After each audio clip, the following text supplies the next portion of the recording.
All right, guys, we are here with episode 14. We have our very special guest, John Reilly, a.k.a. Johnny Windshields. John Reilly is such an amazing soul.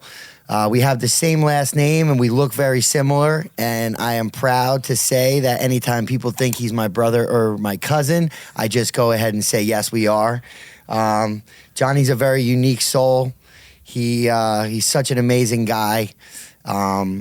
We brought him on here for a lot of different reasons, but when we see him as a dad, that seems to be the most incredible blessing. And to see that he's all hands on deck with his amazing little boy, Maverick. Prior to Maverick coming into the world, he was fortunate enough to become a stepdad to beautiful Abigail. He's played an amazing role in her life. I can get emotional just thinking about it because I was talking to one of my friends earlier, and like, dad overall in society is not what we make it look like as dads. Like, you know, if you go on the sheer numbers, like, there's a lot of places in the world and like in the United States that, like, when dad comes up, there's a lot of beef. You know, whether dad's not around, dad's choosing substances over the family, you know, dad's nowhere to be seen, dad left, dad moved out of state, moved, you know, to start another family, you know, whatever it may be. So when we talk about being a dad, a lot of times in here, so far we've only had one or two guests thus far that haven't been dads, but you know, really the most amazing thing about John, back when we were younger, he used to say, I'm not great at much, but I'm a great friend. And he truly is, dude. Like, you're such a giver, you're such a lover and a helper. And you just share so many of these things that we talk about on a weekly basis. So we're thrilled to have you here today, buddy. No, I appreciate it, really. Welcome, John. Yeah, great to be here, guys. Yeah, man. No, and I feel the same way about you guys. You know, you guys are great friends. I know Billy and I, you know, only have a short relationship together, but, you know, it's been a great one. It really has, you know. So I remember getting linked up with Petey at RWC and you being there running around with Mav. And we got to the point now where Rosie comes, and Rosie and Mav are similar in age. Yeah. Every Sunday now, when Rosie comes, the first thing she says Sunday morning when Max is getting ready, is Maverick going to be there? And it's not, I mean, she loves Mav, obviously, but you pay attention to her. Yeah. Like a couple weeks ago, I was talking about it here. You're rolling around, going all out with all the kids on the mat, and Rosie and Mav are just kind of hanging out. They weren't wrestling, they weren't on the mat. You went over and sat down with them. The two of them are there. You come over, you give them a big hug, sweaty, preoccupied, whatever, and you're still giving it your all. That's it. And not just to your kids, to my kid too. And I've seen you for years since I met you at the club on Sundays. Give all of you to other people's kids. Yeah. Now you're getting to the point though where you get to incorporate your son in a real way. And I see him getting out there a little more, just like Rosie is. And it's got to make you feel good just knowing the impact you've made on everybody else and the impact you're going to be able to make on your kid. Absolutely. No, and you pinpointed there. And obviously, as you know from, you know, my interactions with Rosie, she's just a doll. You know, she is. And she's a tough little doll, too. Maverick's gotten the, you know, the not the short end of the stick, but he's been the nail, or the nail, not the hammer, like you like to tell everybody sometimes. Oh, sure. But she does a great job. And it does. I've told Zach, it means the world to me, especially like going there. Like, she'll come right up to me. Like, you're teaching a move, and she'll just come up to me and sit next to me and hold on to me, you know, like watching very patiently, you know, but that's the thrill I really get out of it. And I know P does too. You know, this isn't something that I've only been doing for a short amount of time. I've been coaching kids since, you know, right out of high school, you know, starting with the Predator program. And it just means a lot, you know. And they say, you know, happiness isn't just, you know, happiness that you get. It's seeing the happiness in other people, you know. But seeing it in kids is the best thing ever. You know what I mean? It really is. That's what really, you know, hits you, you know. You both are unique in the sense that as stressful as that room could be, like, I would never be able to cope with that. Right. Now, I could coach a football team. They're a little older. You're outside. You could yell a little bit more because it's not echoing and there's less kids. You had a bunch of kids running around wild, and neither of you really lose your cool. You're pretty calm. You're pretty collected, and you could connect. Like, football's easy. All right, you know, get football ready, put your hands up, move your legs. Like, we're just teaching them how to push people a little bit right now. You're actually teaching moves and defense and techniques. That's really difficult. I can't get these kids to figure out how to put their hands up without falling. And you got them taking shots and sprawling and, they're working on cradles and whatever you're doing. Yeah. You got the attention span this big of like a 6-year-old, let alone a 3-year-old. Yep. And you guys make it work. That was pretty funny. What was that? 2 weeks ago, I had to tap out in the first group. What was that? It was you and Johnny Post, Yeah. I think. I was like, you guys take it from here. I'm done. But done. They broke me.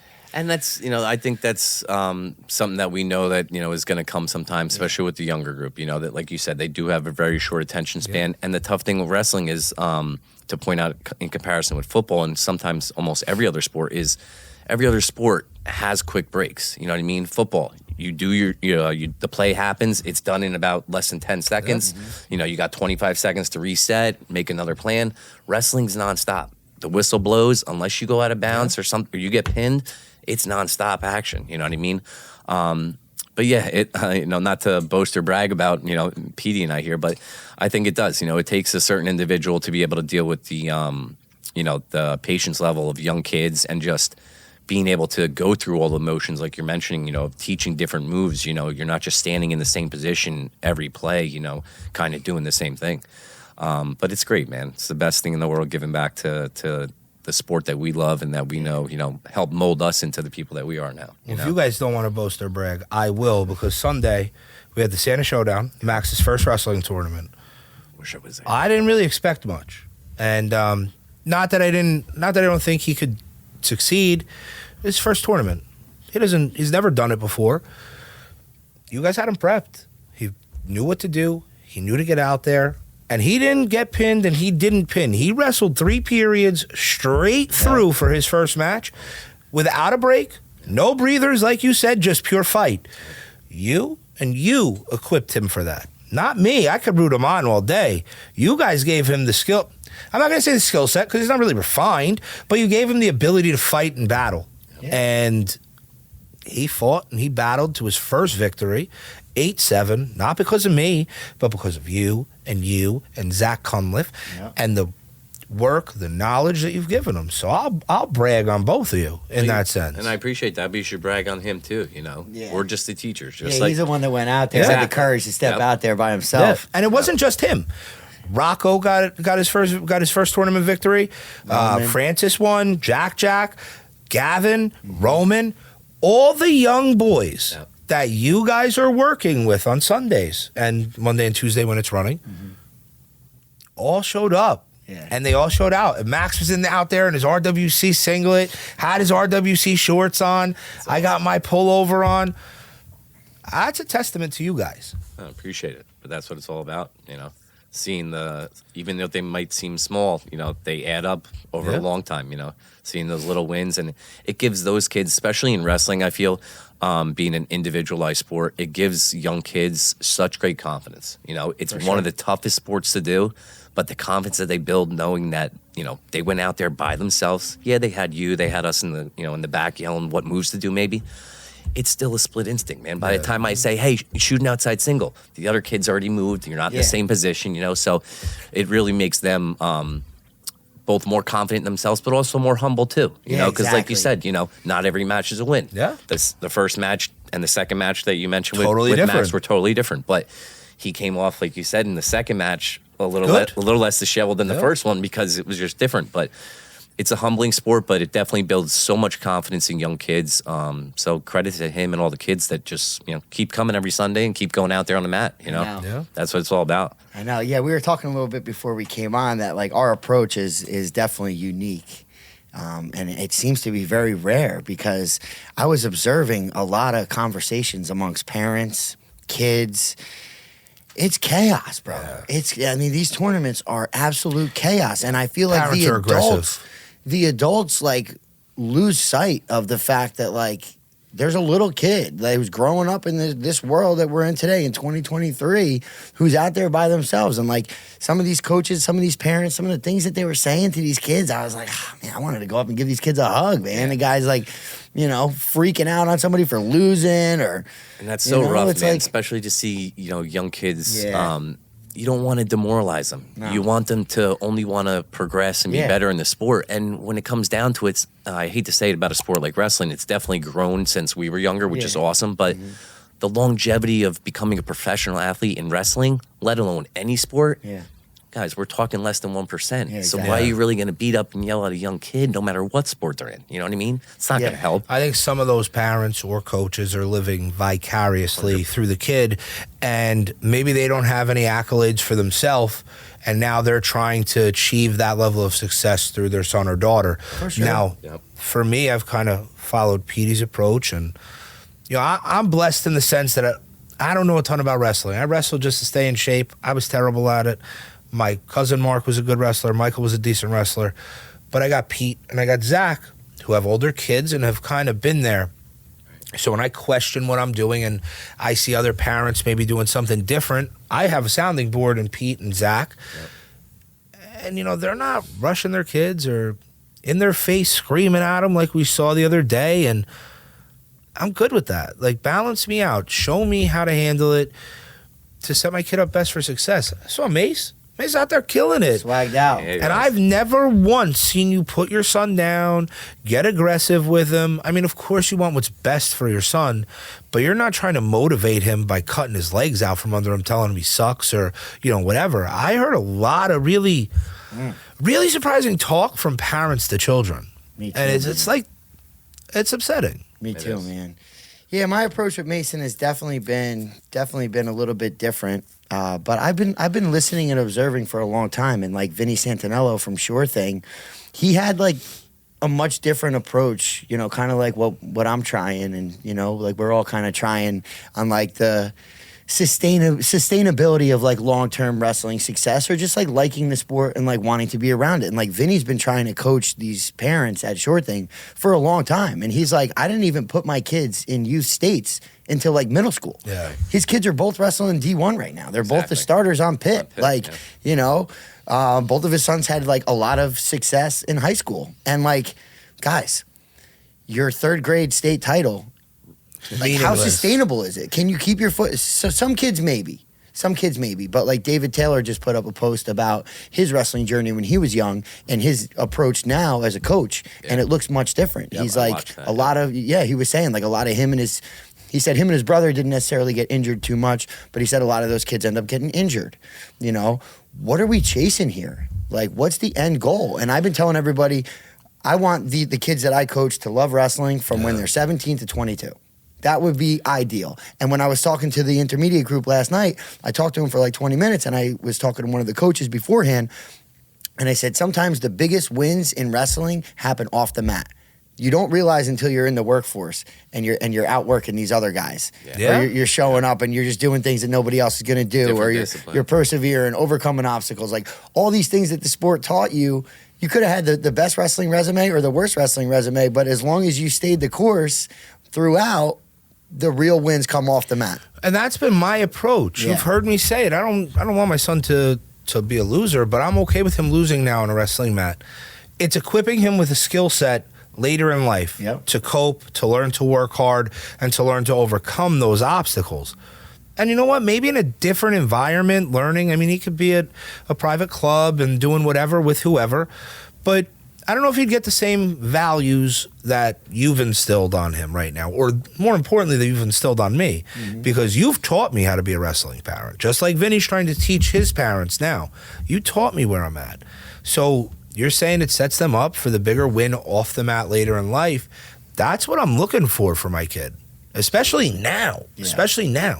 Yeah, but I could totally see how these people get caught up in it. Like when Mason left the Santa Showdown last year, I'm driving home thinking, okay, I can bring him to Triumph. I can go here, I can go there, I can bring him to state qualifier now, blah, blah, blah, blah. And like he's sitting in the back like watching my phone, and like he's not asking me to go to club or go to state qualifier or anything like that. No, so I could see, so I could see why they kind of, get, I don't know. Well, I've been saying it before, like a lot of false narratives get created in the parents' part of practice, whether they're in the hallway or Steve Rivera has like a parent section like in the club that just the parents sit in, Yep. and they're going back and forth. They're creating their own narrative on like what's supposed to happen, Right. and we're seeing that amongst these young families that are surrounded by us, and they're kind of getting false advice from maybe the wrong people, and they're kind of following each other. I think at the end of the day, you know, as parents, and obviously I hope this, but I know I can definitely speak on it for the three of us, you know, we obviously only want what's best for the kids in everything that they do.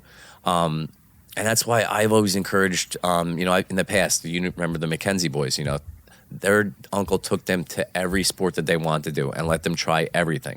One was more of a football star. The other one was more of a, well, they're actually both very good wrestlers, but, you know, one was more into football, you know, got a full scholarship to Yale for football. Let them try everything and see what they're good at, but don't push it to the point that they get tired or they get bored with it. You know what I mean? Right. You want them to just gradually, like I said before, you want them to just gradually grow and keep learning new things and enjoying it. You know, and I think the only way to do that is to let them do it at their pace. Yeah, you know exactly. what I mean? Rob Morello had a similar outlook on that. We were golfing one day. Might have been one of the PAL outings. And we were just talking. Max was probably still like 4 at the time. And we're just shooting the shit. And he goes, you know, you got to be careful. You don't want to burn him out when he's 10. You want him to burn out when he's 20. He said, you know, you can't push too hard. There are parents that go over the top early. It's not necessary. Yeah. And I know you guys all know Rob, and you're pretty close, and he'll be a guest on here at some point. But He's coming on next week. yeah, and it's similar philosophies, and I like that I've been wise enough to surround myself with like-minded people that can impart all the same wisdom onto me. Because if I call you, or I call Rob or Zach, it's basically the same response. Yeah, but you have to make sure that you tread lightly with some of those other voices that are coming in. Don't take those. No, there's certain voices. Literally take those with a grain of salt. Yeah, and that's let why I them said do what they do. And you know, when their son hates the sport and hates them, like that's not your problem at that point. But just don't follow that. No, I like the map that you've put out for us. You know, you've set a great example, and I see you following it with Mav. I mean, you're not throwing him out there like demanding he gets on the mat and starts working. Like He can sit and play with Rosie on the side until he fine. wants to get out there, man. I'm good with it. Yeah. We only went to the Santa Showdown because Max found out Jack was going. Yep. And when Jack was going, Max said, I'd like to go. And I said, Jack Porta. And I, Yeah. your old babysitter's son. He was tearing up. Yeah, he first freaking- place he's a finish tank, and dude. had a Grinch With a singlet Grinch on. singlet. I saw that. That Killing was it. awesome. But He's a little. I got tank. pinned by the Grinch today, Dad. yeah, he's walking around fucking jacked out of his mind. He's awesome. He's a But little tank. He is. I said, Max, you want to go watch him? He goes, no, Dad, I want to wrestle. Nice. All right, so let's go. If you want to go, I'll never tell you no. Yeah. But I'm also never going to tell you we're going if have you no don't choice. want to go. Like, that's not what we're doing here. Well, and Yeah. I think what I can kind of, you know, resort back to with Pete and I's experience in wrestling, you know, we didn't start, there was no program in Howell until the mid-'90s. You know, I think 95 was the first year, I want to believe, and I was in there 96. I think you were right after me. Yeah, I think. But either way, we didn't start till we were about 8, 9, 10 years old, okay, in our wrestling career. We got a lot of these kids now. I mean, Mav's 3, yeah, he's not shooting any, you know, all-star double legs like Jordan Burroughs or nothing, but a lot of these kids are starting younger now too, and even more of the emphasis is letting them be a kid too. Yeah. You know what I mean? That's why we keep it so fun. And that's why I kind of loose. made that joke. Like, you know, you were like prepared to like, you know, get Mason, you know, triumph lessons and private lessons and everything. And he's in the back seat thinking about, oh, when I get home, what am I going to do with those WWE wrestlers Yeah, in the ring? You know what I exactly, mean? Like, dude. at the same time, as much as you want them to succeed in it, who knows, guys? They could wake up tomorrow and be like, you know what? I think I want to go try gymnastics, or I want to go try basketball or something. You know, obviously we're always going to root for, you know, wrestling, not I basketball, know. but again, you know, you got to let them make their own choices too. You know, know, you can I only know. you can only steer them so hard. I was talking to Zach yesterday, and you know his dad was pretty intense with the whole wrestling and stuff, you know. And now Big Rod's a grandpa to the sport, and he's pretty much telling Zach like he's kind of schooling him on some of the things that maybe he sees now as a grandpa that he didn't necessarily see when it was his boy out there. Right. He's you know, such and he's a kind good of dude, telling though. he's kind of telling Zach like, dude, at the end of the day, it doesn't effing matter. Like, Yeah. the Not at all. success that And they he shows have. up to everything, I Big know. Rod. I was watching the went- grandpas, dude. My dad, Big Rod, Robbie Neal's dad. They were all I kind of all saw them around the same time. Johnny Post's dad, you'll kind Yeah. of see him around. We see a lot of these grandpas that I remember rooting on their kids when we were kids, and now you could just see their approach is different. They're Different. just happy to be there. Yeah. You know, 100%. they're happy their grandkids out on the mat. Yeah. Even from the hospital, because I called my father before the match and I called my father after the match. And I don't know how my dad was with me when I was a kid. You could hear how proud he was hearing the outcome. But I also know that if the outcome of Max's first match was a loss, my father would have still been proud, just Yeah. that he completed the task. That's it, man. And, if his The health... expectations shift for the grandpas, I think. Yeah, and that's what I was going to say. I know if his health was different, he'd be at every tournament he could or match supporting his grandson. But like a guy like Big Rod, not only is he out there to see his grandkids, I went to Howell's varsity match against Marlboro the other night. He's a super Big fan. Rod's there. He's Yeah. a super fan. He bro. don't miss nothing. Yeah. Nope. He He doesn't loves miss it. nothing. No, he loves loves the it. sport, and to great attest too. You can correct me if I'm wrong. I don't think he ever wrestled. He didn't. He was didn't. a But he star. has some stories about he would go in the wrestling room back in the day. You were going to say he was a star gymnast. Star gymnast. Yeah. And so were the boys when they yeah. were younger. Well, And I'll get he's to got that in a some second. stories that he would go into the wrestling room and like not know any moves, and he'd be like effing these kids out. Yeah. I like don't- the high school kids back then. I don't doubt it. With But yeah, I was Damien thinking, Hahn's dad. yeah, a lot of us were first generation wrestlers, so we really only got whatever our dads were kind of telling us or Yeah. putting on us. Right. Like I talk about my dad, he was a very supportive wrestling dad, but he would just say like, "Listen, I don't know, so just listen to your coach." But yeah. he was always there for me, and like the supportive aspect was amazing to me. Yeah. Big Rod.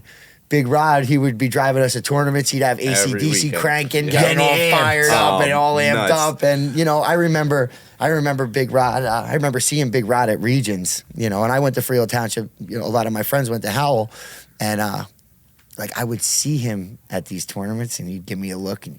Fucking go get him, Beatty. And I'm like, yeah. Oh, yeah. You get me all juiced up, Oh, yeah, dude. dude. Oh. But there's a time and place for that too, where Oh, you yeah. need that Oh, look. yeah. Like it's time to let the beast out Yeah. and fucking get after it. No, I vividly remember him in particular seeing me before matches. And I would tell you guys, I'd be a nervous wreck. Yeah. And I would see him and he would give me mad confidence. Right. Because like no one else was really in my ear back then. Like nobody was like telling me, not that I needed to hear I'm the man or anything, but like when there's an adult that's confident in you, that's like I'm Yes, like, as a oh child, shit, yeah. you're right, dude. I am fucking ready for this match, That's Rod. right. Thank you, Yeah. man. And it was random stuff. Like remember at the Rataco Center, they had like the Dippin' Dots hat there. Yeah. Like he'd be at the snack stand, and I'd be like end up in that hallway Yep. and kind of just cross paths with him at the right time. And then he just kind of walks away to the stand, and I'm walking away like, oh man, I'm thinking about all the times when he was driving us to the tournaments, Yeah. and like to know someone in the stands or in your corner, is there rooting for you can make a world of difference. 100%. But you were also at that age prepared for that. Like there's parents that'll try and juice their kid up with more than a look, obviously, at this point. Like I saw it Sunday. They're not ready for that. Like, but you're at Regions, you're like kind of like a man at that point. Yeah. It's time. You need that look sometimes, that kick in the ass. Some point, Max is going to need that kick in the ass if he continues wrestling. Yeah. And I hope there's one of you two gentlemen or Zach there to give him that kick in the ass. Because I'm going to be in the corner shaking with nerves just like I was on Sunday. Yeah. Well, and I think, again, like as I said before, it builds a lot of confidence in kids doing an individual sport, like wrestling, especially the fact that it's physical, too. Very demanding on an individual. So I feel like you were saying, if you can pace it, okay, and let it grow naturally and enjoy it and everything, again, it's not just going to set you up for being a good wrestler, but it's going to make you a great individual. You're going to be humble in situations where, something didn't go right, okay? But you're also going to be tough enough to stand your ground and, and persevere through the hard times. You know what I Lifelong mean? lessons. And 100%. I not that I'm proud to say that that I did it in this fashion, but just from like a cutting weight standpoint, you know what I mean? Like that was something that I definitely don't wish on anybody moving forward, young kids included, especially. But being able to sit there and cut, 10, 12 pounds Discipline. and then You go. were like the ultimate weight cutter back in the day, dude. And then, Was he? And then Oh go, my God. oh, well, for that story, I was about 13 pounds overweight and I had 20 hours to make weight. And the only reason it's such a great story is because when you go to Howell High School, they have the Wall Champions, just like they do at every school. And I always had a couple kids like Pascarella and stuff that I was just behind them. You know what I mean? I could wrestle my best match, but I just couldn't beat them when it counted in like districts and stuff. So senior year, I lose 13 pounds in 20 hours. And then I win that holiday tournament the next day, which finally got my name up on the wall. There you go. But just to have that discipline to know that, okay, for the next 20 hours, I can't eat anything. I could barely drink anything. Gotta work And out then like 5 times. And then, How'd you feel? And then an hour after I weigh in, I have to go out there and wrestle. Yeah. Oh, it felt like crap. I mean, literally after weighing in, the first thing you want is a bunch of food and everything, but you Worst can't thing, do that much. yeah. So just even a little bit of Gatorade and a bagel made me almost want to like vomit. Like I took a couple bites and I was like, all right, I'm good. Dude, I remember seeing you at like Gold's Gym on Route 9. Oh, dude. And like I'd be over there just kind of like working out, like getting a workout in. Johnny be in the sauna. In the sauna and then over on the treadmill. And I get my, Plastics I got some of on. my encouragement from seeing Steve Stein's Oh, Jack photo on the with wall. the undies on, all tan. Like, all right, I can go do this. Yeah. But you were mentally tough enough and resilient. And that's what I think, contributes to a lot of my mental toughness today in life. I mean, life is tough as heck right now for any of us. With how expensive it is, being parents, to our children, it's really tough. But And don't forget, you're running a business That's every it. day. You don't have that safety net Nope. of a guaranteed paycheck. You got it all on the line every day, and you're still approaching life with the same passion, control, and comfort's the wrong word, but you make it seem like you're very comfortable in the space you're in. I really appreciate, does. I appreciate you saying that. He really and does. whether I hide it well or I do actually feel that comfortability is because Right. I know it depends on me. It depends on my performance, Yeah. just like it did in wrestling. You know Yeah. what I mean? Yeah. If I don't wake up, I mean, like I told you earlier, I woke up yesterday, couldn't move my back, still had to get out there, get some jobs done. But again, that comes with the perseverance of just knowing like it's on me. And if I don't get out there and bust my butt, family's not going to have what they want for dinner. Yeah. Bills I'm could betting get on me 10 out of 10 100%. times. Absolutely. Just like you, but you guys got to bet on yourselves. 100%. And hopefully my son learns that. I think he will. He will. Just based on me being his father and a 100%. role model that I hope to be. Yep. I hope he gets it. But through the wrestling community, I think he'll learn that. Yeah, Johnny had to he had to put all the chips in. He had to go all in Yeah. on himself with this. And Yeah, I'm so for glad the that you had the business. confidence to No, be it able- was great, and I be give a able to lot do of credit that. to both of you guys. Yeah.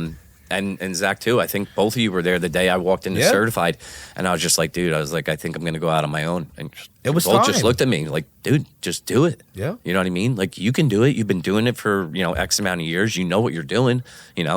And you guys have definitely given me plenty of opportunity with giving me referrals and stuff. So greatly appreciate that. Of course. But yeah, man, it's a great experience, and like you said, I hope that instills the same confidence in my son, just like I know it will for you. Yeah. Who cares about them being the best wrestler? If we can, influence them to be the best human, the best person to everybody else, that's what really matters. You know? Yeah. So I see Mace as like a solid kid. He's He's the really best. great. He's the He's best. always sweet. The same with Zach's boys. I gave Zach credit this morning that he didn't realize that he was owed because Jackson didn't wrestle on Sunday. Lucas did. Everybody's on the mat warming up by like mat 3 at the beginning. And Max is out there. Zach was warming up with Lucas. Jackson took Max to the side and was warming him up. And I don't mean warming him up like running in circles with him. He was drilling Max. Love it. Zach didn't even realize it. So, That's like, awesome. you guys are all setting the standard. Now, we have younger kids, but you have an older boy. He's got 2 older boys. They're leading by example. That's it. And I'm not saying that right now they're the best wrestlers in any room, but they might be the best person at their age right now as an overall person. Taking the time, just let's talk about Jackson with my son, or I've told you a million times I've seen Mace interact with my son in such a positive, sweet way. Jackson didn't have to take Max to the side and Right. drill with him, Nope. but he did. Yep. And that's what success is. For me, that's the success I want today, tomorrow, and in 10 years for my kid. Just be a good person. 100%. And like you said, and we've all said, that comes from what Petey's instilling at the program, and obviously when I'm there, my people will tell you my words are damn near, sorry, verbatim for what you say. Be a good person at school. Yeah. Be good at home. Listen to your parents. You know what I mean? And it shows in that kind of instance. Yep. He's learned that from what Pete is instilled in the kids. Every practice ends with, listen, be a good teammate. Be good. If you see somebody that, is having trouble, go sit with them. Go talk to them. You know what I mean? Just be a good person. Yeah. Yeah, sometimes I feel like I talk too much, and other times I feel like I need to talk more. Because wrestling, we drill 100% physical, but it's probably 90% mental. And like I got to see the other side. I got to see the kids that lost in the wrestlebacks that then just couldn't get mentally back. Yeah. They just went out there and kind of lost to some kids. And there was a lot of overwhelmingness. There were 7 mats. There were 2 different gyms. There were a few kids that I was talking to last night that didn't have a coach in their corner at all. Yeah, and like they were almost defeated before the match even talked. But I'm like, hey guys, next time you're out there and there is no coach, just realize, like John was saying, like the coach is going to be there, but you really can't hear him. Yeah.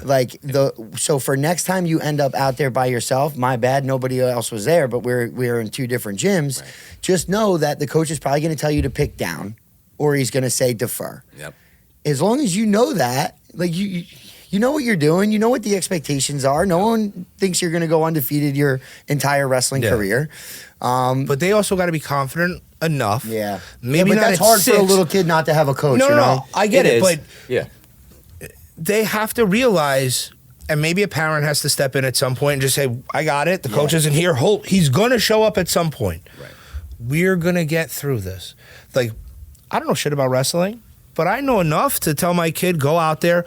You got this. The coach is going to be here in 2 minutes. Yeah. Or he'll be here by the end of the first period. We're hoping. Right. But just go out there and do your best. Yeah, Work remember hard. what coaches taught you. You know what I mean? Yeah. And that's the tough thing about tournaments. And as we spoke about it, I coached for 14 years before I stopped to do reffing. And, tournaments are the hardest thing to do, especially when it's something like this where you run, a private program, okay? And it really is only you showing up there on weekends for a tournament. You know what I mean?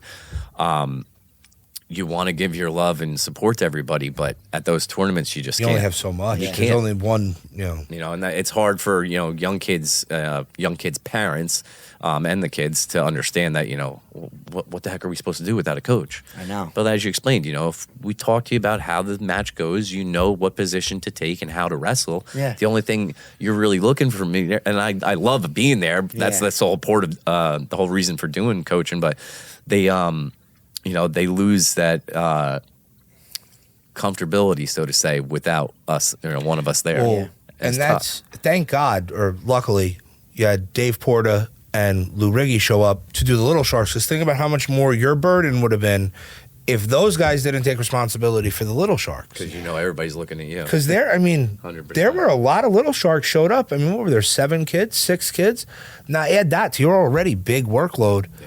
You'd had a tough day. You'd had a real tough day. It was already a tough day, with all the help. Yeah. With the 2 different gyms and whatnot. But so we talked a lot about wrestling. But when I did the intro, I talked about John being such an amazing dad. Do you remember those days when like Zach had Jackson? Oh yeah, Lucas. I had Mason, even and you were prior like to- lung to be a Even dad. prior to that, Yeah. I remember a conversation. I want to say Stephanie brought something up. Zach's wife brought something up about asking, what you want to do or something. And I said, my dream job, honestly, would be to be a stay-at-home dad. And I've almost gotten there. I think I think a couple more years, we can pan out and have a couple vans on the road and other guys working where I can just be the manager, so to say, and really be that stay-at-home dad. Yeah. But that's the great thing about running your own business like I do, that I can set my own hours, and have all that opportunity. Yeah. Being able to take Maverick to school every day and pick him up. Well, luckily, thank you to my daughter Abigail, who you mentioned earlier, because she will be picking up today. Yeah. Great benefit, obviously, of having an older daughter. But yeah, having that personal time to take him to school every day, pick him up, take off if I need to, when I want Take him to. to the doctor, get that whatever freedom. it may be. Yeah, I don't have to call in sick and be like, hey, I don't think I can make it today, and next thing you know, I forget that I posted a picture on Facebook when I'm at the park with my son or something. Now, is that- No, I could Is just that go one do of the what I want. reasons you decided to go out on your own? Yeah, definitely. My wife's a teacher, so she has off in the summers. It works out really well that, I'm not stuck in that 9 to 5 grind. Yeah, you know, I'm the sure. last job I had was sales with Verizon, and I was driving all over the state, mostly to South Jersey. You know, I couldn't imagine doing that right now. Yeah. You know, because Maverick gets dropped off at 9 o'clock in the morning. So my work hours, you know, I'm really grinding because my work day doesn't really start till roughly I take him, go back home. So let's say 9:30, I'm actually getting in the van. Then I got to get back home by 2:30. So I'm grinding from 9:30 to 2:30 every day, squeezing it all in. So you do a lot at the house too. Like you cook every night. Well, I try For the to, most especially part. when Amy's teaching. You know, Yeah. but listen, she's definitely a big help at home with that, and 100%. especially during the summer. You know, during the summer, she kind of knows that Yeah. I'm going to be up as early as I can. If I got to get up at 6 o'clock and get to body shops or stuff like that early in the morning, Yeah. I'm going to get out as early as I can, so I can also get back as early as I can. You know. Exactly. But yeah, I do. It's just amazing. Like the reason why I bring up like the cooking and like the picking up and everything, like, you know, having a wife who is a teacher, and she was the teacher of the year a few years ago, which is she amazing. was. Yeah, she was. And over at Amy high is school. such an amazing soul. I'm Yeah, I'm she so is. glad you guys found each other. But you know, it's rare to have somebody like that. Like I don't do any cooking really at the house. Like maybe breakfast. You should and try. stuff. Yeah, like. Bro, I'm just there's a lot of spoiled. I'm peas. just Well, and spoiled. you know Like, what? It doesn't even cross my mind. A Like lot of I peas. literally walk in. I like walk into the house and like dinner's already ready. Like Abby has spoiled me in a lot of different ways. You gotta That's great, try. And but I like take that's it- one of the things. Yeah. I was going to take it back, not to cut you Yeah. off. What you had mentioned with what you do with Max and Rosie. I've seen Yeah. the pictures of just the chopping the Yeah. vegetables and stuff. And is common. I actually, hopefully Maverick won't watch this, but I actually Santa got him a chopping set for Christmas, There one of you those go. safety ones. But as you mentioned, like cooking and stuff, like as weird as it seems, like I actually, whether it's a little bit of OCD or not, I like doing the dishes. I don't mind cooking at all. I'm not doing okay? dishes. Because at least if I know I'm cooking, I'm gonna have either my choice of sauce or you know what ingredients I want to True. put in it, or I'm just gonna pick the whole meal and they don't have a choice. Right. But it's very calming. It's relaxing to me. Especially you you know walk what I mean? in the house all fired up, whether it was just a busy day or a fucked up day. 100%. You sit down, I've said it a million times with an onion. It's just chop, serene. It's peaceful. It's repetitive. What's the worst that happens? You fucked up dinner and you got to order some pizzas. Yeah. There's nothing stressful about that situation. No, it's great. See, I take my aggressive, my pumped up day and all the stress and pissed off that I am, and take it out with a sponge on some dishes. You know. Oh, there you go. I can't do dishes. I'm not doing it. So you were hitting me up about scooping up that sauna. When are you? Did you lock that in off of Marketplace yet? Yeah, I'm hoping to go this weekend and pick it up. I think you were That's building awesome. one. Well, he kind Well, of. that's what I want to do, but he was originally to be honest, if I can get one at the price that I'm going to get it at, there's no reason for me to build it. All right. Work Yeah, when I smarter, was work telling smarter, you- not harder. He was telling me you were telling me you were going to get the coals, and then I was telling Billy that you were going to actually build this freaking Yeah. thing. This dude is so good with his hands too, by the Yeah. way. And like the fact that like I introduced you as being such a great friend, like this dude has done so many projects at my house. Like literally before he had the windshield business, a basketball hoop, our basketball hoop landed on my windshield. And Abby in the morning looked out the window and she's like, babe, there's a basketball hoop on the windshield. And I'm like, who cares? Johnny will be over here. Like I didn't even get stressed about it.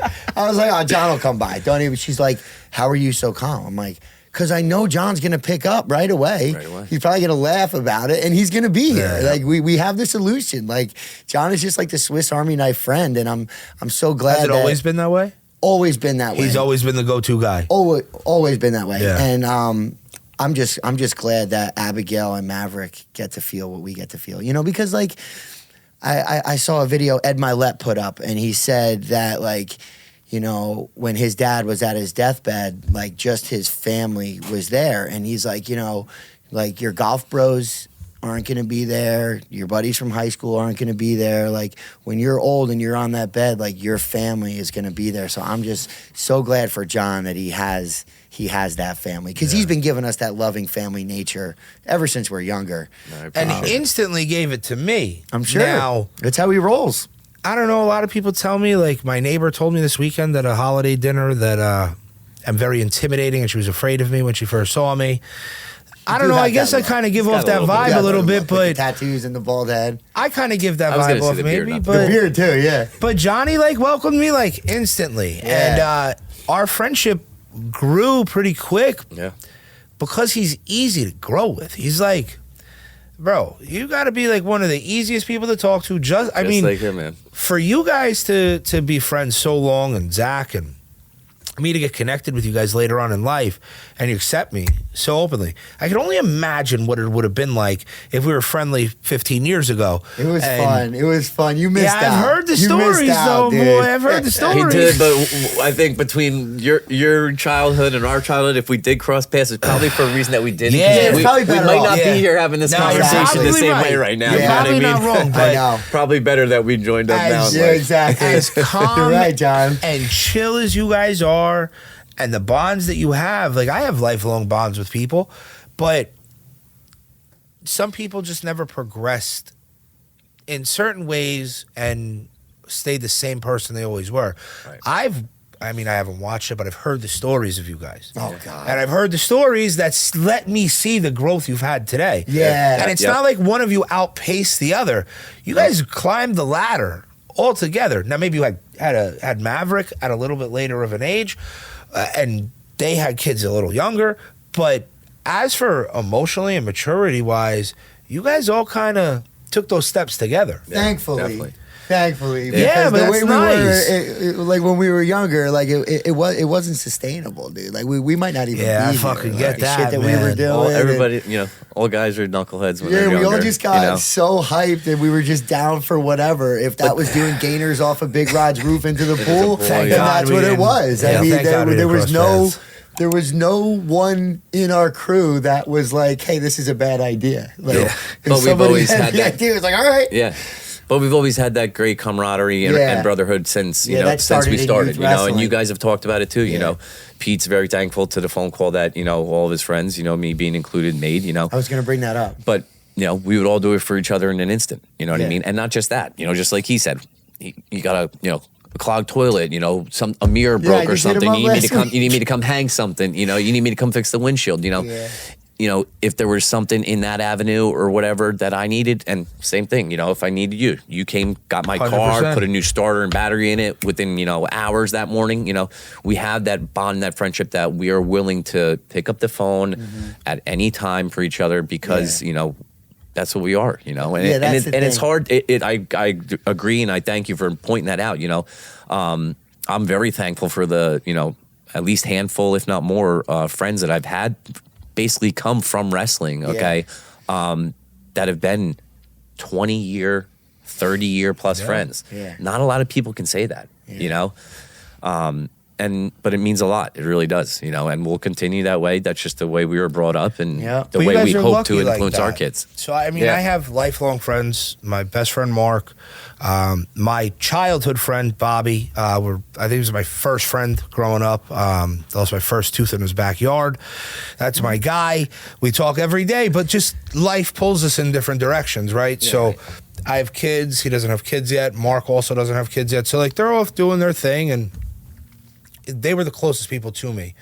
It's allowed me, not allowed me, wrong term, but because they're doing their thing without kids and living life, and I see them all the time and talk still, but I've gotten to connect with you guys who have kids, and like, I don't feel pressured to make my kids' friends' parents my friends. Because it kind of really came pretty natural. It came so natural. Yeah, Yeah. it's not That's forced. awesome, It's though. not Yeah. It really fake. is, Like, yeah. and it's genuine. I know that I can pick up the phone and call you or you, and you guys know it's the same. Call me at any time. It's genuine, and I love that I was able to not replace. I don't want to use that word, but fill the void left by my friends still being able to go out and socialize and live a single kid-free life that I can't live. I was able to replace that void with you guys, and it feels great. That's awesome. That's awesome. It really is, man. But yeah, that happens in life. You get to a point sometimes where you kind of you don't not talk or anything or hang out you don't hang out as much because things change. But I'm sure you still talk with those guys all the time. as soon I was going to say as much as you can. But Yeah.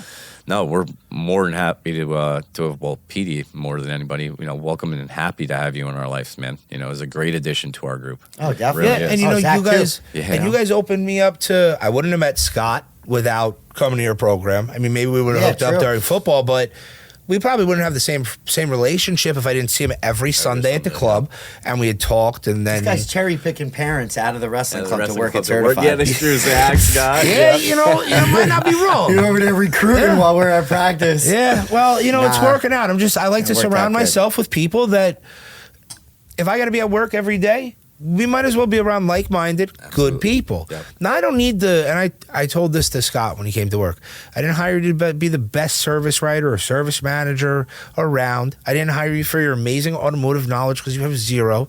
I hired you to be the best Scott Cortese That's it. that there is, because that's who I want on my team. Yeah. I love Scott, and I love what just him as a person he brings to the table. Definitely. He doesn't have to know shit about cars, Yeah. but just know enough that when you don't know something, just come and ask me. Yeah. I'll give you the answer. You be you, and we'll be all right. That's it. That was an amazing solution for Scott. Yeah. Because he wasn't how Traveling Zach a lot. changed fields. Yeah. Scott was in that similar thing where he's like, man, my quality of life is freaking whack with this job, and I'm just glad that Scott was able to see that, and he had you, and he was able to have something. Same thing with Zach. I mean, Zach was working crazy hours. Yeah, with his Zach previous missed a lot job, with and- his boys. Yeah, I and he told really him. disconnected from, I wasn't really talking to Zach that frequently back then. He was waking up early, he was grinding all Yeah. day. But he He had a wasn't in rough a great life. wasn't in a great mental state. And ever since he's been with you, a lot Look at him of now. good has come. Yeah. And he doesn't miss anything for his kids. I promised Yeah. him. I said, listen, He's another one can't, who's a great dad. I can't promise I'll make you awesome. rich, but I promise you will never miss something for your family. It's amazing. And That's something you can't you get. need more Not to than cut you that. off, but Yeah. that's something you can't get back. You can't No. get back time, man. I think that's You know? invaluable. 100%. Because my father, even when my dad had a really small business, not that we're big now, but we have significantly more employees and significantly more going on than when my dad was in control. But even when he had 5 guys, he didn't want anybody to miss anything. If your kid had an event or was playing tiddlywinks, go. Yeah. Be there, support your kids. That's true. And we have the same philosophy now. Yeah. And that's one thing that I was able to offer Scott or Zach was that peace of mind that your kids got something to do, go. Okay. Yeah. Yep. Absolutely. No, you're right. That's man. huge. Couldn't agree more. So John, Billy talks a lot about his dad and some of the health issues that he's been having as of late. How's Jack doing? I saw he put up a video. He shared it. Did Yeah. you see what he put up What'd he put yesterday? up? No, what'd he put up? He did the Italian Guido Oh, the from Christmas Staten reading. Island Yeah. remix or whatever. He does it every year. It was really funny, Oh, and too I was funny. thinking about him, and I was actually watching his face on there as he's talking, and I saw a lot of you in his physical expressions, everything else. Yeah. But I know he's been through the ringer as of late, and I know that you were really kind of carrying that. How did you kind of handle the overwhelmingness of life on top of the uncertainty of your dad's health? What was that doing to you mentally, and what did you have to do for yourself to make sure that you weren't taking some of that stress out on your family? Well, and I appreciate you asking that. He's doing very well now. Definitely had a scary episode out there. And for those obviously that don't know, he lives in California, so it's a little, more stressful not being able to, get in the car and go right to the hospital, give him a hug if that's all he needs or all I can provide, And kind of surprising that he wasn't a wrestler in his life, because he's definitely dealt with a lot of, stress and tough situations that he's, constantly persevered through. Mm-hmm. So I definitely credit a lot of my, strength in that position to him as well. Yeah. But it's surprising. My wife asked me the same thing. I get the phone call saying he was at the hospital, XYZ happened, and Amy's just like, how are you so calm right now? And I was just like, what can I do? The only thing I could do right now is give him, my love and support through the phone. I said I'd be a crying, terrified mess. I hate to say it, if I could drive to the hospital and sit there with him, holding his hand, through the process. But luckily, his wife was out there to be with him, side by side to get him through it. It's tough, man. Just like Billy's going through with his dad, watching your parents, we all know we're getting older and that, that inevitable day is going to come.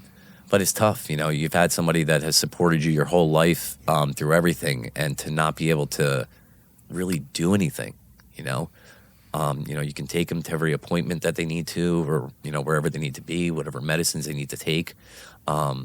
But unfortunately, sometimes, there's nothing you can really do. Granted, I'm lucky in this position that they were able to put a stint in his heart and everything. And, he's good and new, got to change his diet a little bit. And I'm sure he was a little more upset that he had to, take a couple weeks off of golf. Living out in California, that's something he does all day long. Yeah. But no, I appreciate you asking. But no, he's doing well. And it was stressful that I couldn't be there for him. But knowing that he had support out there in California with him, going through the process of getting everything done, I was kind of at ease knowing that they were going to be there for him, and they're his wife Inez and her family are great people. So I knew he'd be in good hands, and I knew I'd be getting a phone call that everything would be all right. Just trusting that, trusting in faith, so to say. Knowing that it wasn't his time. Dude, but I it remember definitely was seeing scary. your dad when you got married, and dude, he's so proud of you, and as is yours, man.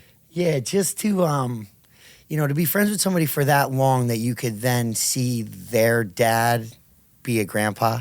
Yeah. Jack. Same to you. Yeah, we've known each other, like you said. Yeah, we've known each other for 20 plus years. So I can feel you on that. Yeah. And that day that you got married, dude, he was so thrilled, and he had health issues prior to that. Yep. So that was a big day for him. And, 100%. Obviously it's a big day for you, but just to be aware of other people's emotions. I just remember, I always take it all in wherever I'm at, and whether people see me observing or not, I'm always taking it all in. And I'm not really judging anybody, but I'm just observing, and I just vividly remember just seeing Jack's joy that day. Dude, just unbelievable. Then, after that, Maverick came along, and then, anytime he's here in Jersey, and he gets to spend that time with Maverick, I know he's just so thrilled, and, like I said, just so proud of you, man. I'm not in a rush to be a grandpa at all. But that grandparent role we were talking about earlier, that grandparent role is special, dude. My dad is a mush now. He was a friggin' rock, dude. He wouldn't show any emotion. His back's all jacked. You give him a hug, you try to give him a hug, it's just all solid. But now he's soft for those kids, now he's right? It's more of you're more of the spoiler, not the ruler. You know what I mean? My Not mom the boss. says it's now her time to say yes. She doesn't have to say. She can say yes Billy, all the time. Yeah. And my of saying mother loves playing that role. She is the world's best grandmother in my eyes. Yep. Everything she can do, she does for my kids. But my dad kind of got robbed of that. And even in his capacity today, he loves it. And no matter what it is, Max could say he wants X, Y, and Z. My dad's like, get the kid whatever. Buy him a dinosaur. But they don't have Don't tell Maverick. They don't have to say no now. So they can be soft. Exactly. You said growing up, your dad was this big, tough guy. When I grew up, you'll relate to this, being that your dad has some health issues. I've said it. I'm watching my Superman crumble. Yeah. And I mean that, because when I was growing up, there was nothing I didn't think my father could conquer. He was the toughest guy I knew. Mm-hmm. Big, old school mentality, like I said, shove that shit down. We're not crying, boy. Let's go. And now I see him, and before his stroke and all his health issues came after that all happened right as Max turned 1. He was the biggest softie in the world when that kid was born. Instantly. He was at the hospital right away. I mean, just wouldn't put the kid down. Yeah. But they get to change. Mm-hmm. So right now, I got to tell my kid no. When they have kids, I'll be able to say yes all the time. And true. maybe everybody won't think I'm so intimidating looking. It's almost like when they become a grandpa, you get to see that they're actually a human being. Yes. They're not You just get to a see all the superhero or emotion what. that they were holding back. Yes. 100%, because, man. John was there when Mason was born, and I was still drinking back then. And John and I went out to remember that van you had? Me and John went out to the van. The van I had. And remember the van I'm talking about? The black I don't know if it van? was Billy Borowski's. Yeah, Is Billy it Billy Borowski's birthday today? Or did I miss it yesterday? I think it's today. I think it's today. I think it's today. Is today the 20th? No, tomorrow is. So we're good. Okay. Bill, if you're watching, we'll be right. calling you tomorrow. Either way. No, Yeah, that's we your- want to see it's this your birthday. after your Okay, birthday. great. Another great Billy in our lives. Exactly. I think it was Billy Borowski's van, but John and I went out, and I vividly remember we had, I think it was blackberry brandy or Probably. or what's the other stuff? Fireball. Fireball. I was gonna say fire. Yeah. All right. Yeah, Fireball. So John and I went out to the parking lot, whatever. But I got to see my dad like, I got to see, like, the first time he, like, showed emotion, like, in my whole life. Like, he didn't not With to Mason. show emotion, Yeah, but yeah. You like, had to see dude, that softer there was side. just pure joy, dude. That was, like, such a special moment. I think to them that's kind of like, you know, like you mentioned with the whole getting married thing. I think, you know, seeing your child, especially, you know, a father to son relationship, you know, it's a really tight bond, just like all parents are. But that moment of seeing your child get married, you know, and seeing your child have a child, you know, I feel like that as a parent is the biggest success. Yeah. You know what I mean? Because, you know, that's what happens generation from generation, you know. And in our case, we're lucky enough that not only that, but they not only get to be grandpas, but they also know that their legacy is continuing on because that last name is still attached to it. You know what I mean? Exactly. Yeah, that's powerful stuff. Yeah, so hence to my cousins, keep trying. You know, you'll have a boy too. So keep that Reilly name going. But yeah, I think. Wait, so Brian and Mikey both have girls? They both have girls right now. Okay. Yep. Okay. Just got a Christmas card though. Brian's having another one this upcoming year, so fingers crossed. Obviously, amazing. healthy baby's the best. But Congratulations. thank you. But hopefully they'll have a boy too. But I think that adds a little something to it. You know, to being a father and then a grandpa and then you have a grandson. You're like, dude, I've accomplished. This is it. This is the top of the mountain, so to say. You're right, man. That last And name that is will really bring out strong. that soft side of you. You know what I Yeah. mean? That you've been holding back. Like, man, I had to be a tough guy all these years, but now I got this little guy to look at. For me, for years, when I was in my 20s, early 20s, let's say, I got around, and my parents were well aware of where I was at in life. And my dad used to tell me, you better be being careful because you are not ready to be a father. And I kind of used to get, like, offended by that because I didn't know what he meant. And when I had Max... You do now. Yeah, so when I had Max, he goes, you know life's over now, right? And I said, what do you mean, Dad? He goes, well, you know, I always told you weren't ready to be a father. He said, I think you are now. He said, but life's going to change. He said, there's no more selfish. He said, you're living for someone else now, and nothing else matters. He said, you're on the back burner. And he was right. And he was also right. When I was 22, 23, 28, I was not ready for that. So how old were you when you guys had Max? 32. Okay. Yeah, so Johnny was on the phone call there. Zach, our friend Nick, and John, they called me that day and they let me know it was time to get off Now, the how sauce. old was Mace? 2 months. Oh, so they 2 did months. it So this early was on, May. He was Not born. right He was away, born yeah. in March, and then this was May 13th, May 14th.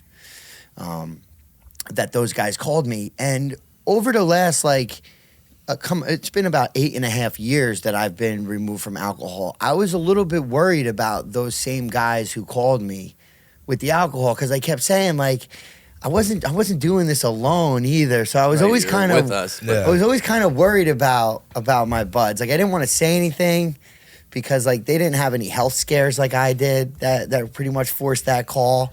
But I want to ask you, like, how's your relationship with alcohol these days? It seems way different. It has, and I give a lot of credit to Sober October. You know, Yeah. doing that for 30 days was great. You know, and I don't consider myself a real heavy drinker. You know, but obviously, anymore, like we were. I was just gonna say, you know? 100%. There's no denying the fact that when we went out, we pretty much stayed toe to toe. You know what I mean? You were there to get fucked up. yeah, I mean, yeah, let's call a spade a 100%. spade. I don't like the taste of vodka, but I could've- love getting fucked up. I could have easily these roles could have easily been reversed where you and Zach and Fish were calling me, Yeah. okay, instead of us calling you. They could have Yeah. easily been reversed. Yeah, we were all right there in But the no, fast lane. Sober October was great, man. You know, got higher levels of energy, you know, not having that in me because, as I'm sure I'm not the only one who knows, you know, I feel like it tires you. You know what I mean? sure Like, does. yeah, it's enjoyable while you're out and about at a nightclub or That's something. the thing. It's so fun. Like Yeah. for that brief moment. Yeah, that exactly. buzz, That brief even the whole little night, lift, for that brief matter. high. You know, so don't get me wrong, I haven't completely stopped. I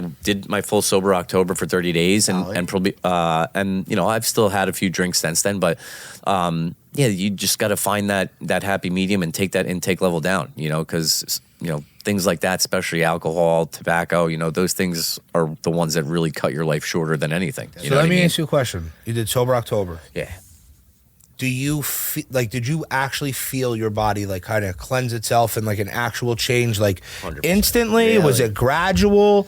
How did that? I would say after the 2-week mark. Yeah. 2-week mark, I noticed a much more higher level of energy. I feel like you've been treading lightly with the booze for a little while now. So Yeah, it wasn't like let's not sober get it- October. Yeah, was let's not like get it you twisted. weren't drinking on the reg. Exactly. I was just going to prior say, let's that. not say No, that this but- was somebody who had an issue, sitting there pounding them every day. But if I had beer or White Claws sitting at home, and I came home and had a Yeah, I stressful remember that whole White stressful Claw day and thing. wanted to have one, I'd go ahead and have one. But that wasn't something that was happening every day. Right. But no, after week 2, man, the energy levels through the roof. Hydration was better too, but obviously because I'm drinking a lot more water than I am, anything else. But yeah, great energy, and slept a lot better too. Yeah, Now, how You know do what you I mean? feel? The quality sleep Yeah, improves. it 100%. changes drastically. But how do you feel now if you have a drink? Like you said, you still have a drink here and there, which is fine. I mean, why not? Yeah, I don't see the. I'm not going to say I don't see any changes. Since the Sober October finished, I've really only had one night where maybe I had multiple drinks. I'd say the next morning, maybe a little sluggish, but nothing like I used, like we talked about, like back in the day. Do you feel like the floodgates don't open anymore? Like it's I been never- a long time, but do you can you literally just have just one or two? Just, 100%, casually dude. Yeah, have you it? retrain and I your think- mind. We never could I'll- do that back then, though. And I was just gonna we were gonna say- have one. We were gonna have 20. I think I There was contribute as much as we were a big help to you. I think we need to contribute a little bit of thanks to you. Not to say in an offensive way that you went through that the struggle that you had, because it made us kind of probably put a block in our mind, Probably saying did. like, listen, Made you I never thought this, about it from this that could way. happen. Like I said, the roles could be reversed. This could happen to anybody. Yeah. We don't know. I have family history that has had issues with certain things, and sure. who's to say that think that every couldn't family happen? does, That would no, dude. That literally that day was definitely a turning point. Haven't sure. drank Fireball since then. I can sure. easily tell you that. Haven't drank Fireball since then. Then, I feel like you guys would see me at these weddings, just everywhere that we were, kids' birthday parties. Were you guys ever in the back of your mind? Were you ever kind of thinking, looking over at me, damn, if P kids stop this shit, why am I still, why did I just have 7 here? Were you ever kind of thinking that? Because I never put myself in your guys' shoes, because my vision was always we would be at these things together, Right. and I'd kind of be sitting there you freaking moron, dude. You overstayed your welcome with alcohol. You can't even just have a few Millers with your boys. Right. I was just singular focused on me, and I thought people were judging me because I wasn't able to drink. There was a lot of mental talk Yeah. for me, but I never saw it from your guys' lens. So did you ever kind of feel bad for your drinking, around me, or? When we first, had let's say a party event, or so to say, or Yeah. a gathering after the incident happened and everything, we definitely pumped the brakes. Yeah. I think actually maybe Around me on purpose, Yeah, I probably? want to say maybe at least the first couple events I too. remember We that. actually didn't. I think your wedding and different things, you had a rehearsal dinner or something, was pretty Yes, in Spring pretty Lake quick was- out of there. Yeah, That was fresh out. Was very dry. I think there was really only wine. We were really just trying to keep the ladies happy. Yeah. Yeah. But yeah, no, we definitely pumped the brakes because Yeah, we that's didn't cool. want it to be a trigger or any type of Yeah. influence for you. And Right. at the same point I too, appreciate that. we're friends again for over 20 plus years. If he needs to stop. Well, okay, and at least in his You're presence, doing it with him. at least in his Yeah. presence, I can be respectable enough to not drink in front of him. Yeah, to so I let him absolutely know. commend you Think guys for about that. that Well, to support let you know system. that, Yeah. dude, if you don't need it, I can be with you and not need No, it. I absolutely commend you guys for that, because even when I was telling you guys, hey, all because I overstayed my welcome doesn't mean that you guys need to stop. I would go golfing with these guys, Right. and I know that they love to party. I love to party. We would always go golfing and get hammered together. Yeah. They made a conscious effort to just not do it around me, and that's. But think I about what really that commend says you about guys for you. that. I never really thought about it. But Until now. they maybe in the long run did it for them, but they did it for you because Yeah. the respect, love, care, and appreciation that they have for you. And like John said, it didn't have to be you that went through that. It could have been anybody. It could have been me. It could have been that, whoever. And they wanted to stand by your side.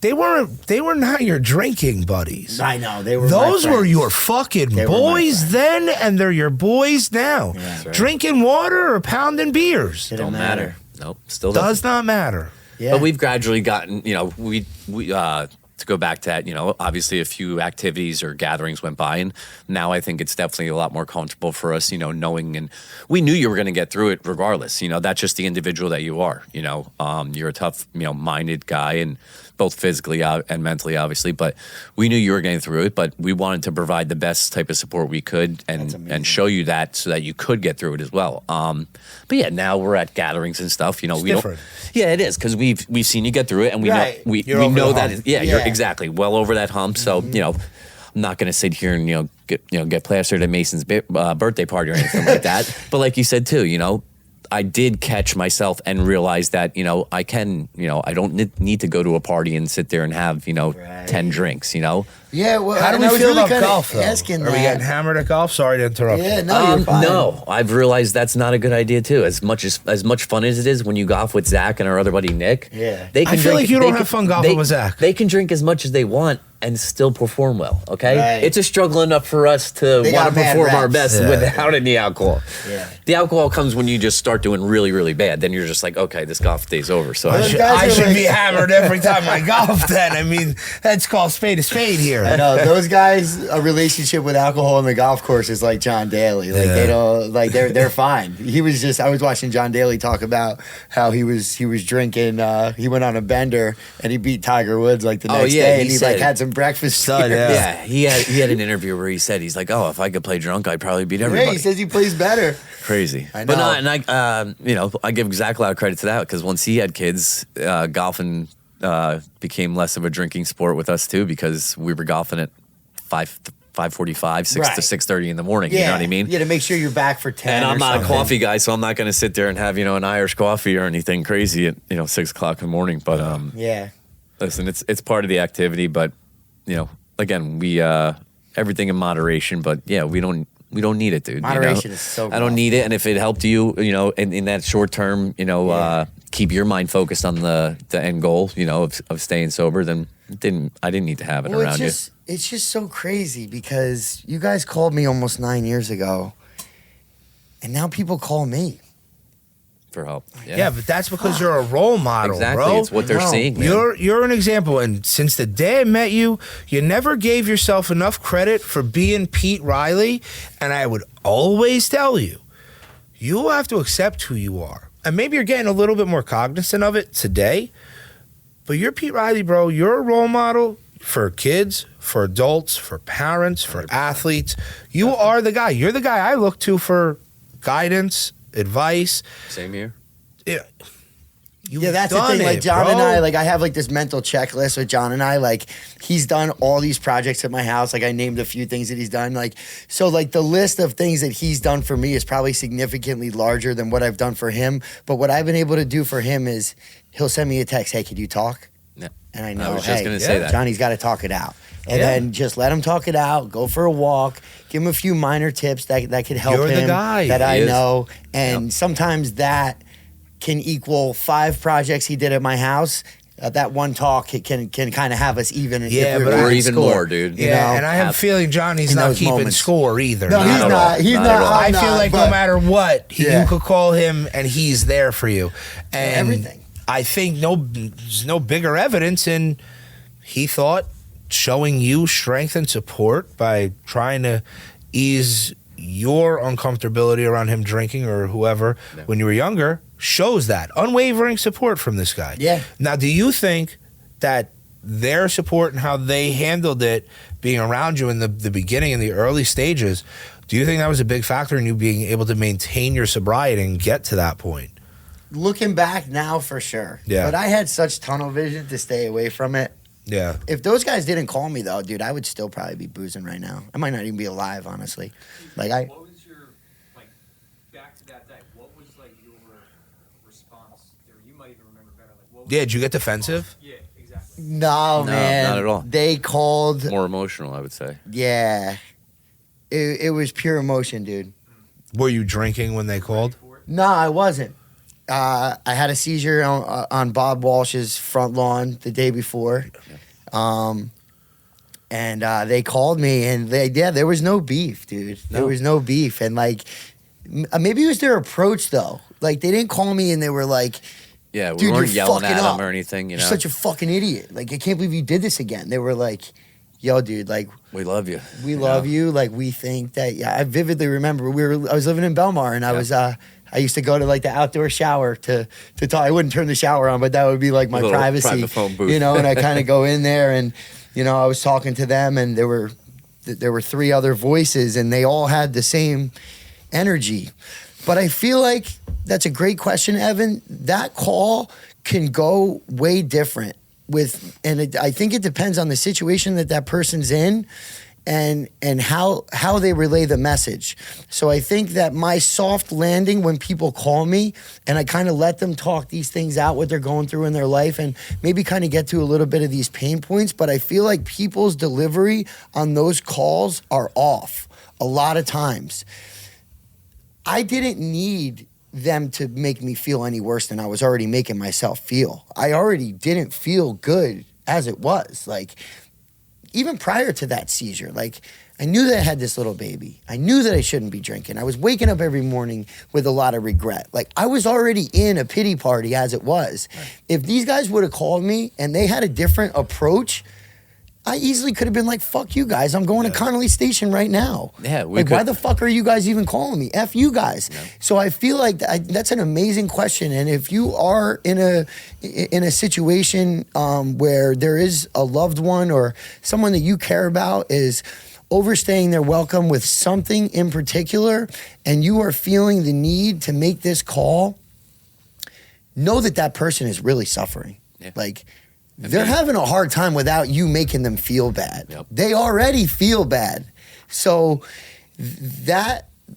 oh man, I wish I could bottle up that conversation and have it recorded for anybody who's looking for some help, because, you know, my situation was unique to myself, but most of these situations that we hear about, a lot of times these people, they kind of just need to talk it out to feel better. Bedside manner. Yeah, or they just need, you know, someone to make them feel like, you know what, you got this, man. Like, they were mad confident in me. And that's so I didn't want to let them down. I was already letting myself down. You know, they made the call. If I'm 2, 3, 4 days in to not drinking and it kind of pops up in my mind, I'm kind of thinking back to these guys like, man, I have immense gratitude that you guys call me. Like, I'm not going to Connolly Station right now. I don't want to let those guys down, man. Like, you gave me even more motivation, you know, to keep going. But Evan and I were talking last night a little bit, and the flow to Sober October is awesome. Does January have anything that rhymes? Yeah, I think somebody said dry January. There you go, yep. It doesn't flow as well. No, it doesn't flow, but it does give you something with a little bit of a motivation. Hey, yep. We turned over the calendar. Yeah. Yep. You know, we were talking a little bit New Year's resolutions and whatnot. And, you know, in the past, I've said I think New Year's resolutions can create a little bit of making you feel like you're underachieving on something. Yep. You know, if you set this big time goal in January, and then before you know it, you got some serious momentum, and then March comes and, you know, you're back on the wagon for St. Patty's Day or whatever it is. But dry January, right? That's what you guys said? That's what it should be called? I think that's good. That's got enough ring to it. It does, yeah. It's got enough ring to it. Yep. So let's take dry January into like, what flows with February? If you want to have a fantastic February, you got to start with your dry January. Yeah, keep the dry January. And then you got to get a little bit more momentum. But we're over here at Waves, and, you know, every time that we've been sharing our stories with all this vulnerability and all this love, there's been some faces that have come through here, and whether they hear our message or they're going through their own things, we were able to celebrate with somebody, you know, who's in the building right now, who's got 37 days. And, you know, seeing this guy's face makes me want to cry, because I know what it feels like. I know what it feels like to have these the family members talking to you, you know, your friends calling you, and it's powerful, powerful shit. And then you go nine years almost, and people are calling you. It starts with 37 days. 37 days can turn into 3 years. You could save somebody's life, or just change their life completely, you know, just by picking up the phone. Ian, come here. So now a lot of people in this room aren't aware that I've known Ian for a few years. I've seen him have some ups and downs. We were lucky enough to link up here at Waves. Me and Pete come in here. We start doing this. Ian gets more and more involved. And last week we discussed he had 30 days. Today's at 37. Ian is one of the kindest-hearted people I know. I've seen him have some ups and downs and some struggles. He not only is one of the kindest people I know, he's an amazingly talented artist. When I say artist, he's a musician, a photographer, a videographer, and a sound engineer. I'm blessed to have him be part of this team, along with me and Pete. You could see how overwhelmed with Pete is with emotion because we know and can relate and understand where Ian's coming from. Ian, why don't you tell everybody, kind of where you're at, if you don't mind, or just introduce yourself a little bit. Thanks. Please. I actually was just sitting down writing a letter to myself. That's Nice. why I've been out of here. But I'm Ian. I work at Waves for Alan. He's my best friend. He owns a studio, and I kind of just fill the roles that need to be filled. I'm going through a big change in my life right now. I used to use alcohol to escape from everything. It was like my way out. It was the only way I knew how to get through and get by. So I'm relearning how to be a person. Yeah. How to survive, how to feel things. I kind of got the triple whammy in terms of this all coming to a head. I made a lot of mistakes. I hurt a lot of people. But you have nothing but opportunity to right those wrongs, kid. You're young. It's part of something that I'm learning in step work is that, there's gonna come a time where I'll be able to right those wrongs. Yeah. I always tried to tell my story in a way that I thought people would view it different. There was always fabrication to my story and how I told it to people because I wanted them to see me in a different light than I saw myself. And so learning how to be confident in who I really am. Cause there was always a good person behind the lies that I told or the mistakes that I made. It was just insecurity and lack of self-respect. Sure. So I never really knew how to be who I really am and be confident in that. And, if you talk about, I moved to LA when I was 18 years old.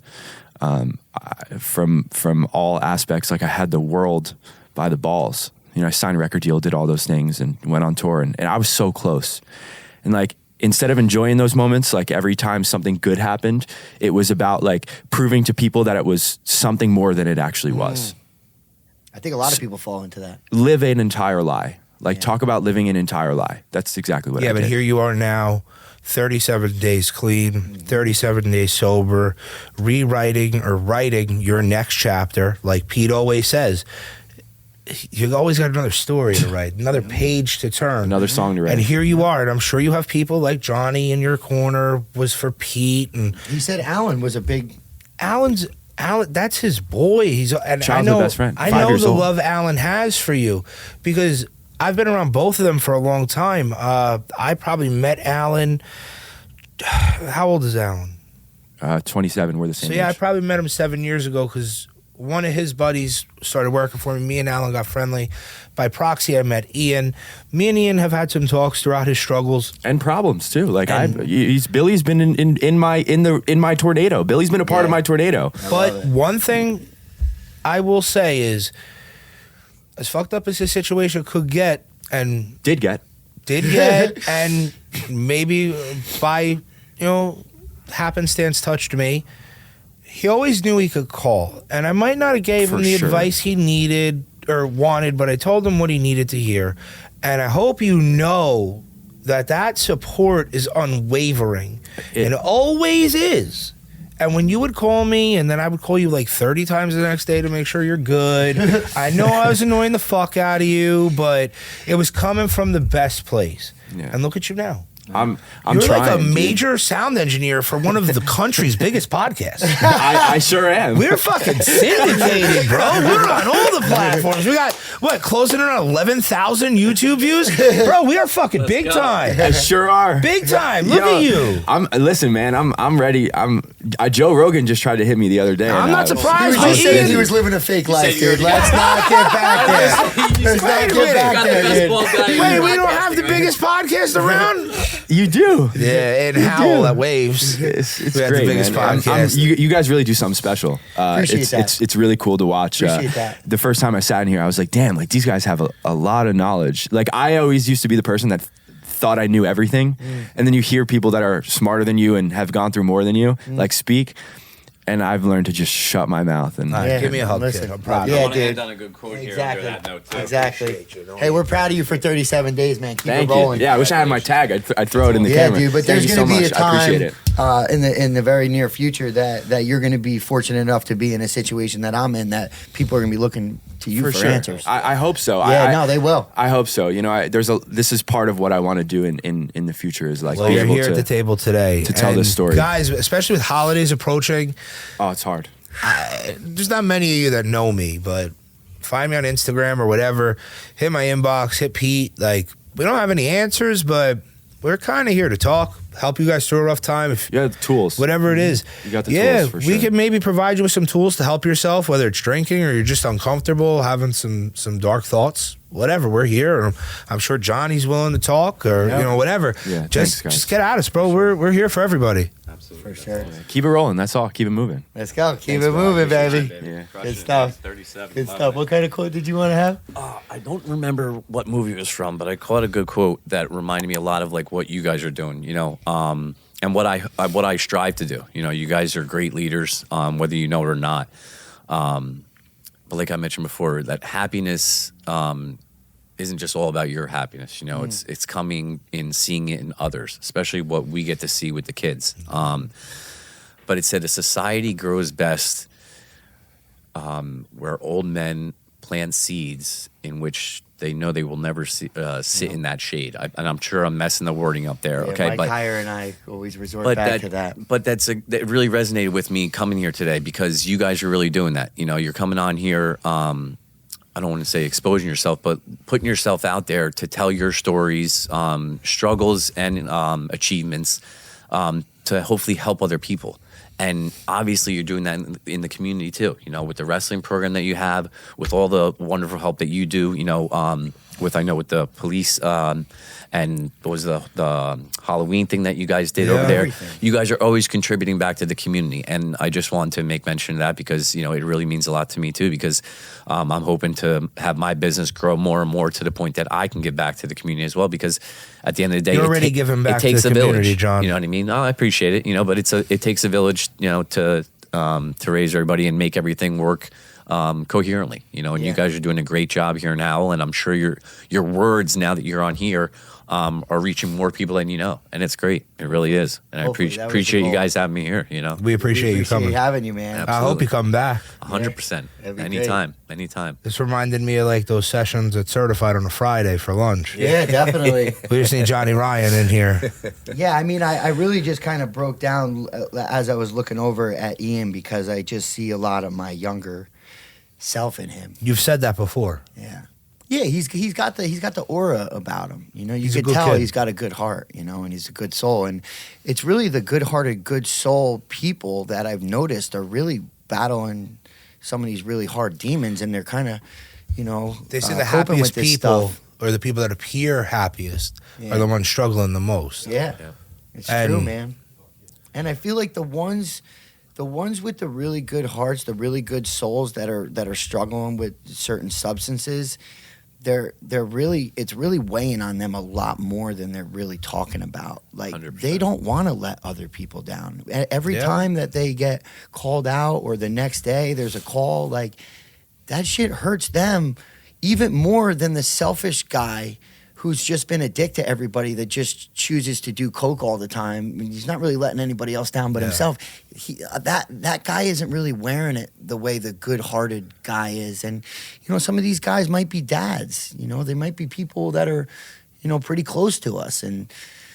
they're fucking hurting bad. You know, they're hurting bad. But you know, we're gonna be switching over to calendar, and Evan and I just think that that's a great time to just start with the first X. That's it. And that's what I did, man. I had the X I had a calendar on the fridge, and I had an X, and before you know it, I turned over so many months with so many X's. I think it was only a few months that I was doing the X, but that's what I needed for myself, bro. Yeah, like it just got to a point where I didn't need it anymore. Dude, I same didn't thing need when the I quit X. smoking cigarettes. Yeah, I started same type of because thing. you had got me into that. You're like, dude, seriously, get a calendar and one just day. start marking off X's. By Start the with a time day. I was done with 2.5 months, I think I was like, dude, I don't even need the calendar anymore. Yeah, I don't you know what I even need mean? the calendar anymore. Not at all. But And for me, it was the X. For everybody else, it's something different. Some people do kind of need that AA vibe. I personally didn't want to talk about alcohol because I would want to go to chapter house. Yeah, but you also and had a fucking lot of slug Miller support. pints. So like that for me, I wasn't ready. I wasn't in a place to really talk about the alcohol and stuff. But we really wanted to start this to help one person, and Billy seems to be the one that's really got the most help, and I've been helped immensely from this. And now that we're turning over the calendar to a new year, if you're feeling some struggle, you know, whether it's mental, we talk about suicide a lot, whether it's depression, anxiety, or if there's one of these evil substances that's, you know, being portrayed as a beautiful life on the beach with a Corona. And, you know, if that's what it is for you, then, you know, maybe make the new year the time, you know, to prove everybody else who you really are deep down inside without whatever's numbing you over. Absolutely. You know? Well, and you know what? Like we were mentioning before with the kids too, you know, taking it one step at a time, putting a pace on things. Don't set too high expectations for yourself either, though. You know It what doesn't I mean? have to be 3 years. Yeah. I heard it wasn't really a quote, but you know, aim on being 1% better each day. Mm-hmm. You know what I mean? It's a If good you can goal. be 1% better each day, then guess what? You're improving. You know what I mean? Not everything's going to happen overnight, but you know, 37 days before you know it is going to turn into 8.5 years. Shit. You know what I mean? So knowing that you're waking up doing the right thing, you know, and out there grinding to be a better person is the best thing you can do. You know, be a kind person, but you know, make sure you're doing it for yourself, because in the long run, you know, there's nobody else that's gonna, you know, do those hard things for you except you. All the phone calls in the world, you know, you could have denied them. You got to know? do it though. You got to man up and step And up. that's it. And you have, and happy to That's it, hear one that day Ian at a has. time. Yep, one day at a time, everybody. All right, guys, I got That's to it. cut this short. I have somebody waiting for me in my office. That's a little early. Yeah, good stuff, though. I so apologize glad Johnny to cut it Windshields short. was with us. No, it's not short. We went way over. Well, I think we got some good stuff. Yeah, we did. Again, if anybody out there is struggling, especially around holiday times, reach out. Any way you can, get in touch with us. We don't mind. No one's going to be bothered. No one's going to be mad. And no one's going to judge you. Feel free to call. If you like what we're doing, please like, share, and subscribe. We'd appreciate it. Any help we can get and any help we can give is here for you guys. Thank you, Johnny. Thank you guys so much Thanks, for having me, Johnny. man. Love you guys. Love you, buddy. Appreciate it, man.